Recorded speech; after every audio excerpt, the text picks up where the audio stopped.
L'autruche trempe sa tête dans le sable du passé. Dans les années 50, elle se souvient de la ferraille et de la brocante, des chiffonniers, des marmailles d'enfants accrochés aux ridelles battantes d'un increvable GMC qui menait le bois des forestiers à tous les cousins, oncles et tantes du vieux quartier. Ce sentier, comme un village d'Algérie, on était tous parents, on était tous frères, et pourtant, le sang coulait en Kabylie. On envoyait en colonie tous nos enfants pour tuer les enfants d'Algérie. L'autruche trempe sa tête dans le sable du passé. Elle y voit des photos jaunies et de jeunes avis de décès. Le père finissait de se saouler le soir dans son jardin. Le fils gagnait mieux que le père à courir dans les fonderies, plus vérolé d'éclats de fonte qu'une pute de Paris.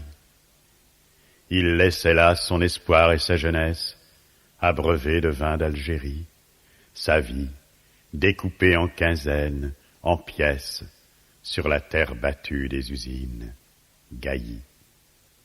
Charleville ne s'appelait pas Mézières, les trains d'ouvriers déferlaient le lundi, les boutiques liquidaient les tabliers, et les belles affaires, les pompes en carton bouilli. Le luxe s'appelait Woodmilne, Iglyph, Week-end ou Balto. On fumait des élégantes et des gauloises Marilan. On buvait du café Minute et de la bière de Sedan, dans des cafés sombres, à poils flamands. L'autruche trempe sa tête dans le sable du passé. Elle y trouve des radios jaunies et des vies brisées. On roulait en Solex, en moto, en scooter. Les vélos faisaient le rallye Bader, changeaient les étapes en billets de tombola. On gagnait un vélo, un gros, un cyclotouriste, avec des sacoches, une cravate, une plaque de chocolat. Le ciné jouait Fanfan la tulipe, on écoutait Radio Luxembourg, sur le banc, la famille du raton, l'inspecteur Vitos et la reine d'un jour. Jean Nohain donnait le ton. Les bandes dessinées s'appelaient Cœur vaillant pour les bien-pensants ou Vaillant pour les mécréants. Les facteurs portaient le pèlerin aux femmes à la maison des ouvriers rouges.